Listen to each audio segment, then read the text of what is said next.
You're constantly searching for signs, for guidance, for confirmation that the path you're on is the right one. But how can the universe speak to you when your mind is louder than its messages? You wake up already behind, rushing through your morning, checking notifications before checking in with yourself. There's no space, just noise. You scroll while brushing your teeth. You answer emails with your heart rate rising. You drink your coffee while thinking about what's next, not even tasting it.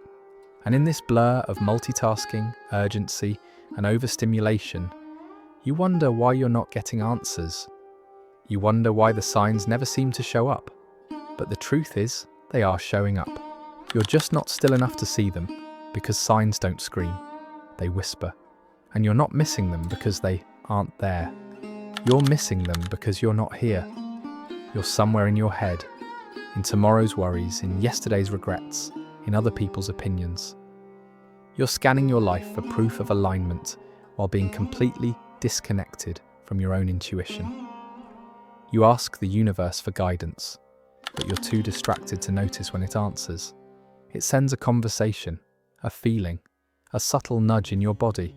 But if you're living on autopilot, if your nervous system is dysregulated, if your day is dominated by reaction instead of presence, then all of that gets filtered out. Your soul is tuned to one frequency, but your habits are playing another. So before you blame the universe for being silent, ask yourself this: have I created the conditions where clarity can find me?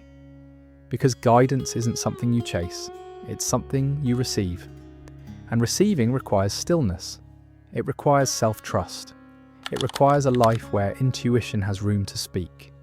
So, are you actually listening?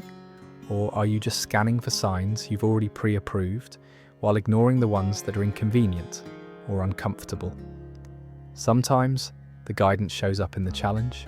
Sometimes the delay is the redirection. And sometimes the silence is the answer.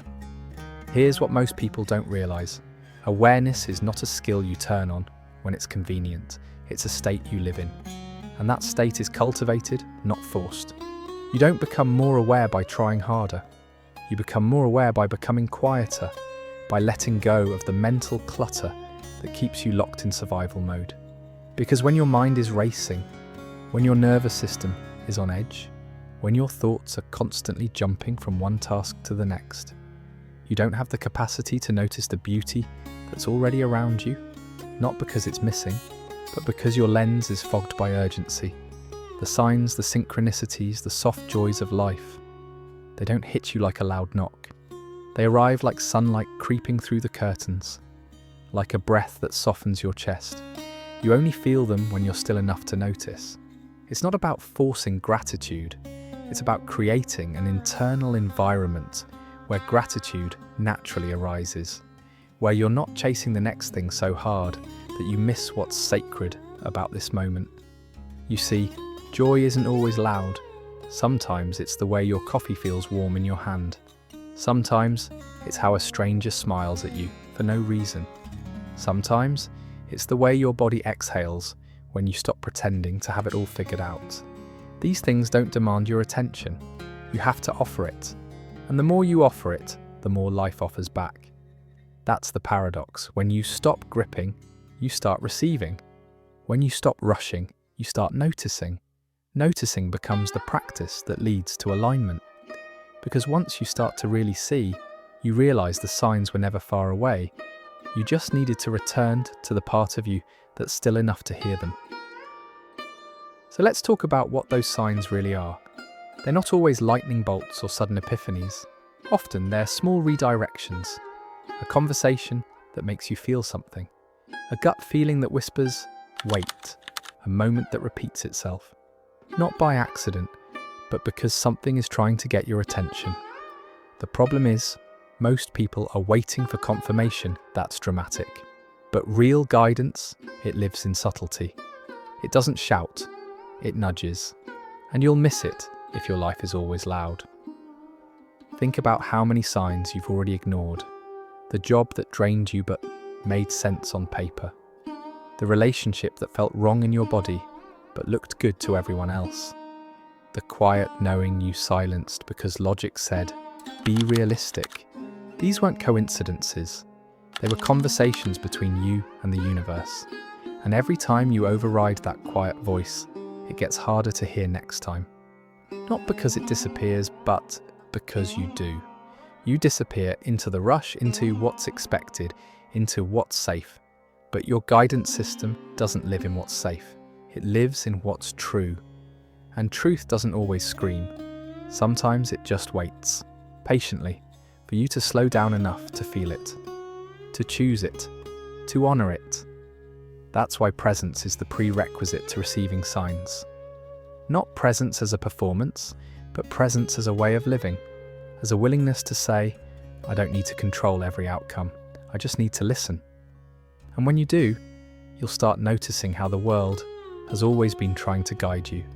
Through patterns, through people, through quiet reflections, it's all been here, waiting for you to return to yourself.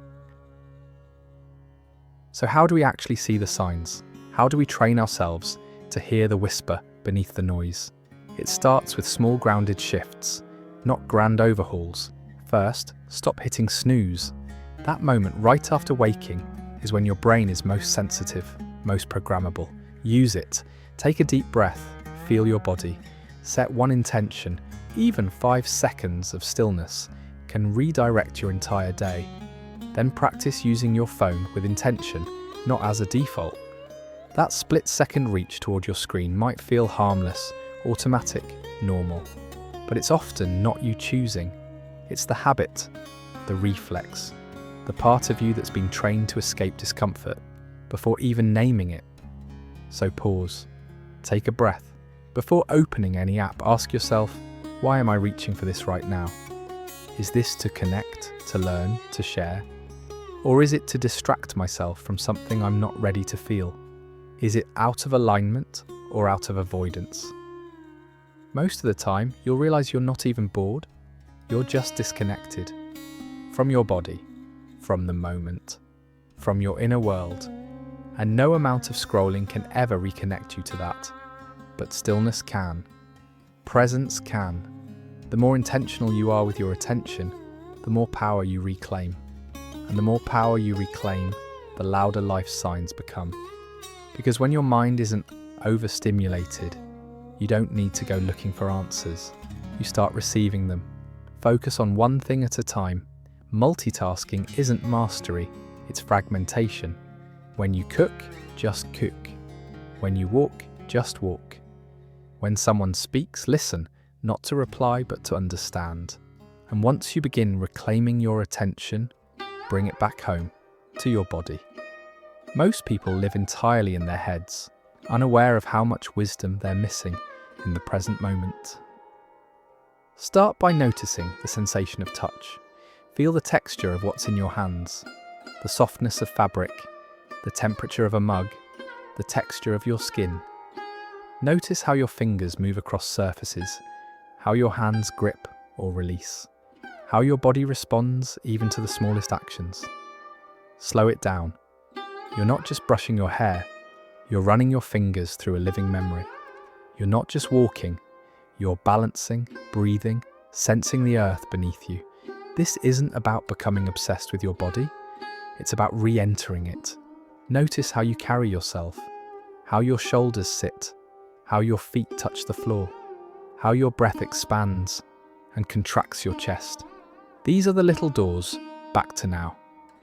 The more aware you are of your physical presence, the harder it is to stay lost in the mental noise. Because attention, true, grounded, embodied attention, is the portal to presence, and presence is where the signs live. Not in the rush, not in the scroll, but in the silence, in the slowness, in the softness of the present moment. Learn to enjoy the silence. Yes, at first it might feel uncomfortable, even unbearable, but silence is not emptiness, it's a doorway, a space where truth finally has room to breathe. Force yourself, if you must, to sit in it. Eventually, you won't be forcing, you'll be craving it. Start tuning into what you think, what you say, how you feel, and what you do. That's your alignment check. Are your thoughts empowering? Are your words kind? Are your actions in sync with who you say you want to become? Awareness isn't a skill, it's a return to wholeness. Let go of your obsession with the past. Release the need to control the future. The present moment, this one, right here, is the only place anything ever happens. And if you miss this, you miss everything. Make small commitments every day, not to become perfect, but to become present. Journal a few lines of gratitude every evening. What did you see today that moved you? What little sign did life send that reminded you you're supported? Even if the day was hard, especially then, train your eyes to look for gold in the rubble, because the signs are always there, but the eyes to see them, those are earned through stillness, through awareness, through tiny acts of devotion to your inner world. Break the addiction to chaos, unplug from the speed that's numbing your spirit, and you'll start noticing not just signs, but a different you. One who's not waiting for guidance, but dancing with it